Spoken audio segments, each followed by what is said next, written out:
It's the government. I say the government. Just keeping it going, that's all. I thought it was the government for the people. Yeah, it's for the people, right? Which people? The rich people. Because their material, everything is being made by big manufacturers. And they're making a profit. Well, yeah. Well, I got hit by a piece of General Motors shrapnel, from an 81 mortar. They dug it out of my leg and it said GM and it had the numbers on it and everything, So, General Motors is making mortars, man. That's, what else can I tell you? They're making money, that's what it's all about. Like, they're supposed to be making cars. I'm saying if our government didn't spend so much money on other nations, giving them aid, giving them everything we have, we'd be better off because we could spend our money on poverty. We could clean up the cities.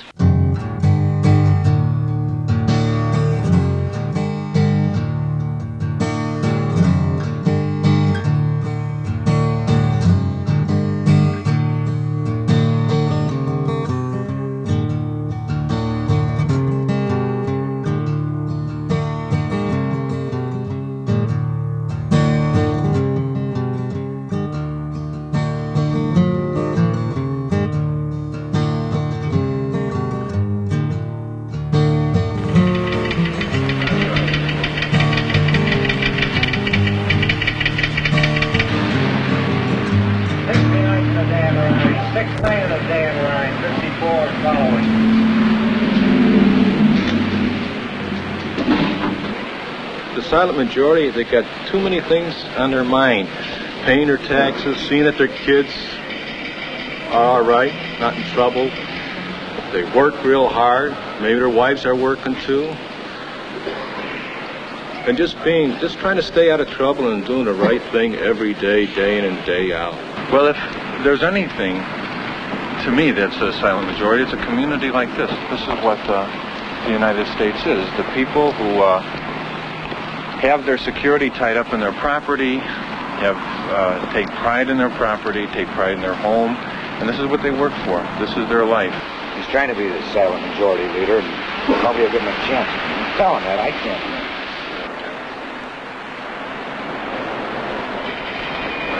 See, nobody's saying nothing. We're all silent majorities here.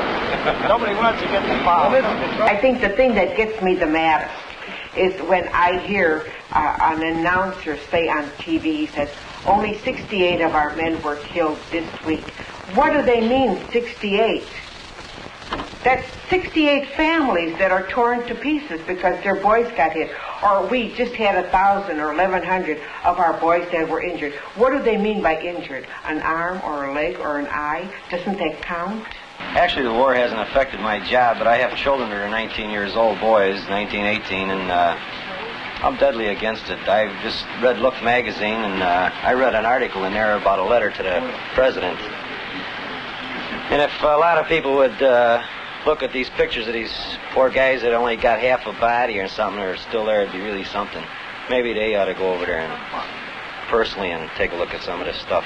I've had a guy, say to me, if I had a gun or if I had a hand, I'd blow my brains off. But he says, I can't even pull the trigger. You were there. You got wounded 3 times. Twice or whatever it was. Last time I got hit in the head. We had 57 killed and 140 wounded. And like my whole platoon was completely wiped out except for about 3 or 4 guys, And it's like, it's really strange. I went down to Indiana for my buddy's funeral, because he was a real good friend of mine. And it's really to see it, what the people really go through, when their son gets killed, especially a favorite son, like he was the only son in the family. I went to a war. I didn't get killed. I'm back here. He was in a war. He didn't get killed. And it's not like a war where, World War II, where we won and that was it and it's all over. Now, how do you think we're ever going to disinvolve ourselves from Vietnam? Winning. Yeah, but you can't win a war like that. Who's paying for the war? We are. We are. That's right. For what? That's right. For what? For what? Yeah, for what? For what? Communism should be stopped somewhere, and it might as well be in Vietnam, because first thing you know, communist China would love to get down into the Pacific. They don't have enough room for their people as it is, and they would just take over everything if they don't stop them in Asia. I don't know. In every war that they say we fight to stop communism, it doesn't seem right because, after all, Russia hasn't lost a man. And look what we've lost.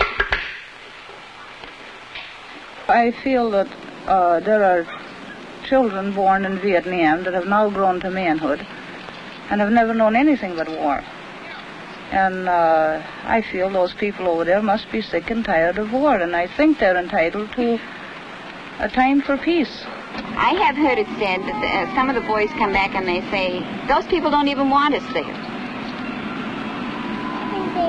So that makes you wonder, doesn't it? A lot of them were glad we were there. A lot of them hated me. Most of them thought that if you were an American, you owed them something. And I think we do owe them something. We owe them the right to live. So if they had their way, I think that a lot of those people are peasant people. They're ignorant. They're going to go the way that the country offers them the most. Yeah. So perhaps they would go communistic. That would be their But, choice, though, would it not? as Jake said, yes, it would be their choice, yes. But we're trying to save them from this. If we got out tomorrow, do you think that the government's contention that there would be a bloodbath would hold true? There would not be any bloodbath. The only people that would suffer a bloodbath would be Chu and Key and all these people like that. But they'll never suffer, you see, because when they lose, they're going to take off to Switzerland and live off all the money they've been hoarding away the last 10 years. If we get out, we're going to eliminate a bloodbath that's going on right now. That's my contention. Well, I'll tell you, whether I become President Nixon or not, I'd like to end it. I don't know how I do it, but I'd like to. And I wouldn't be dropping atom bombs on the people, because them people aren't to blame for being at that war. That is, they have their forms of government which they believe in the same as we do, and why shouldn't they stick up for their rights, whether they're one side or the other? I'd like to end it. I'd like to get our boys out of there. How I do it, I don't know. I wouldn't want to hurt them, and the same as I don't want ours to be hurt. Okay? As I say, I had a son, he was in Vietnam. He says, Dad, he says, why should I have to go over there? You asked me, he says, you answer that. I said, well, Marty, what do you think? He said, well, it's because I'm an American and a citizen of this country. He says, it's the only reason I go. So We had something to fight for in World War II. And you had nobody that wouldn't volunteer. Very few wouldn't volunteer. I wouldn't mind, I don't think, serving my time in the Army for the country, because I think the country's given me a lot of things, and it's given me a chance to go to school. I had to work through school, but it gave me a chance to at least go. But I don't know, I think I'd really sort of worry about going over to Vietnam, because I hate to fight somebody else's war. When you want to base it back to facts, we were attacked. That's Pearl Harbor, okay? They came in and like Mike said, some guy punches you in the mouth, you're not going to just let him walk away from you. That's how I feel. I think I'd be in the lines, enlisting. But I really don't think I'd go to Vietnam. I'll be damned if I go. And I think wrong decisions shouldn't have to cost me my life or my legs or my arms or something like that. if they get out of Vietnam, what do you think is going to happen to your prosperity? It's the wars that put people to work, give them salaries, give them big money. That's why you've got to have these doggone things. You've had World War II, you've had Korea, now you've got this. After this, you're going to go to the East. What? Every 10 years, this country has to have a war. What brings employment? So many people have to die, and it's a dirty shame. Michael talks about the black market there, or he talks about generals that have, helicopters with chrome runners and stuff like that, and guys that count rifles so they can get promotions. They count rifles as a dead VC. They count any weapons they captured. They figured they got the weapons, so they might as well consider the VC dead. It's so obvious that the war is, so many things in the war are fixed around the dollar. Somebody's making money, okay? And I don't want people making money off of me. Well, that's true. Money is being made left and right, and that's why I think this war is being prolonged. I've already buried one friend that was killed in Vietnam. I've seen another come back, 50% disability. And there are 2 people right now that I know who probably end up there. In Vietnam? Yes, I don't mean to get this nervous about it, but to see somebody come back who's 19, when you don't know what kind of future he's going to have, you kind of wonder, is it all worth it? And, well, I'm 20 right now, so my whole age group, is likely to end up there. It's the government. Let's say the government just keeping it going, that's all. I thought it was the government for the people. Yeah, it's for the people, all right. Which people? The rich people. Because their material, everything is being made by big manufacturers. And they're making a profit. Oh yeah, well I got hit by a piece of General Motors shrapnel, from an 81 mortar. They dug it out of my leg and it said GM and it had the numbers on it and everything, So General Motors is making mortars, man. That's what else can I tell you? They're making money, that's what it's all about. Like they're supposed to be making cars. I'm saying if our government didn't spend so much money on other nations, giving them aid, giving them everything we have, we'd be better off because we could spend our money on poverty. We could clean up the cities. Like institutions, hospitals for brain retarded children and muscular dystrophy and everything else. We don't have to. Money spent on war is non-returnable. It's just money that's blown up. A $500 bomb is $500 wasted. Why do we have to be the policemen of the world? What about our allies, so-called allies? What are they contributing towards it? I'll tell you what, their problem is if they start feeding the people that are hungry in this world, they wouldn't have any of this. Let's face it. Mostly pertains to hunger in the world. That's what creates communism, actually. So if they find a solution to feed them people, they won't have no problems. You won't have your overcrowded schools. You won't have your poor transportation systems. You won't have children going hungry. All these problems can be solved with the money that we're putting in war effort. They put it to solve the social problems of this country. It would be such an improvement for us, and if the whole world did the same thing, we wouldn't have the problems. If we all tried to solve our own in our own country. I think you're a little idealistic about believing that, all the problems would be solved. But I mean, I agree with you. I think that money could be used someplace else. It shouldn't be used by, a couple $1,000s to make a bomb and then just blow the bomb up and, knock down some trees. The money could be used here. There's a lot of people that need it. I hope that you get by all the people that take their cut and get down to the people who really need it. I don't know if that's going to work because that's not the American way. If we're supposed to be the majority. The silent majority is about to make itself heard, not by shouting obscenities, not with disorderly street demonstrations, waving Viet Cong flags and demanding that America throw in the sponge. Oh, that's what he says. What do you think he But that's not necessarily the truth, is it? Did you find that out here? No. Oh, all right. How could he speak for the majority when he doesn't even know who they are? I'll see us. I think Agnew is purposely going around to keep the country separated and divided. I think that's his purpose, because when people are divided, they fight with each other and they forget about the major issues involved, like you were talking about what we have to do in this country to help the poverty program and the poor people, or housing. Housing has never been taken care of in this country. It's just been side issues. So if we fight among ourselves about Agnew's contention, the way he criticizes certain people, so we keep divided, then we can't really do much with our elected officials, and I think that's the purpose behind it. Yeah, but you're talking about our vice president doing these things. Now why? Who is he serving? He's serving as the interests of the party of the people that are running the country. I don't think they want people like the average guy to get together and demand his representatives to make an accounting of what he's doing. But you're talking about the people who are running the country. But we're the people that are supporting the country.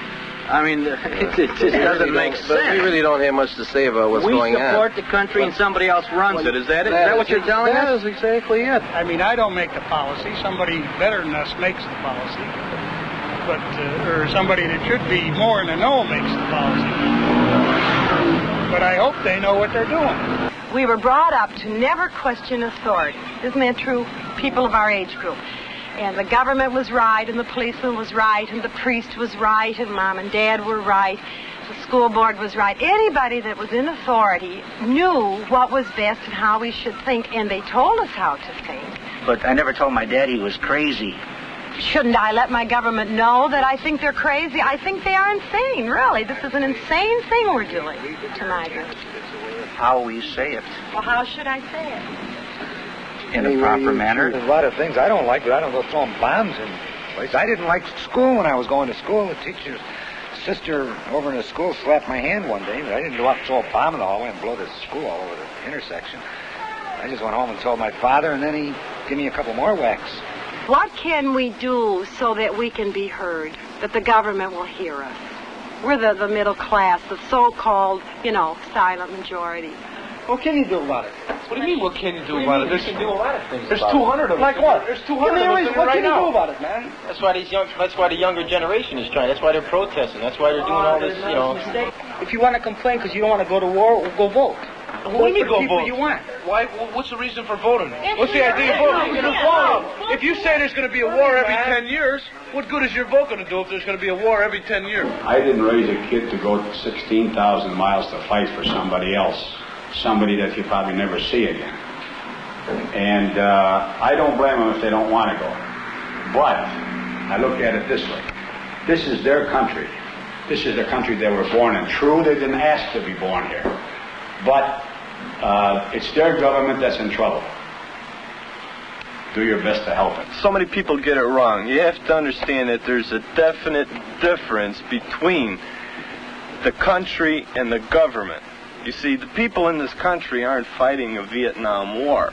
The government's fighting it. Well, the government is the people, supposedly, but in this instance it is not. Not anymore, it's not. No, I agree with you. It is not. Not in this situation, it's not. Are they going to force all of us to become unruly just because they utterly refuse to listen to us when we have on the white gloves and the lipstick and the nice smile? As a matter of fact, Nixon said he will not listen to us and that he will not be dictated to from the people in the streets. The people in the streets are me. But we have to have respect for each other's opinion. We always looked up to the United States as being number one. That means a lot, too. You're going to have to lose lives. If the people continue to feel like this and the majority rule, then we'll never disinvolve ourselves in NAM, okay? But if the majority starts to pick up the trend that we have to withdraw from NAM, no matter what, then eventually it's going to reach the establishment, and this bureaucracy is going to have to come down.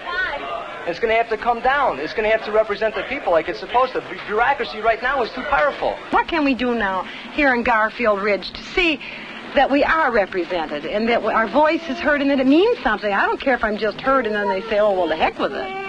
But no one listens to us. It sounds radical, and everybody's talking about revolution, but I think that the most effective revolution in this country would be a tax revolution. We read a headline, in 1969 taxes go up 13%. Expect 20% raise in 1970, and we all sit back and accept it. It's been printed in advance. Well, would you agree with me in saying that the only people who benefit, who can gain anything because of our tax laws, are the very wealthy or the very poor who don't have anything, so they don't pay any taxes? And we support the country, Right. and yet we have the least to say about it. We are the silent majority, and I believe that we're becoming vocal, and Yeah, we but really want to do something about it. But the definition of your silent majority, I don't think agrees or is the same as President Nixon talking about. That's a myth. That's a myth. He's not talking about the silent majority you're talking about, right? The majority of people are not going to stay silent. They are becoming. We're beginning to talk.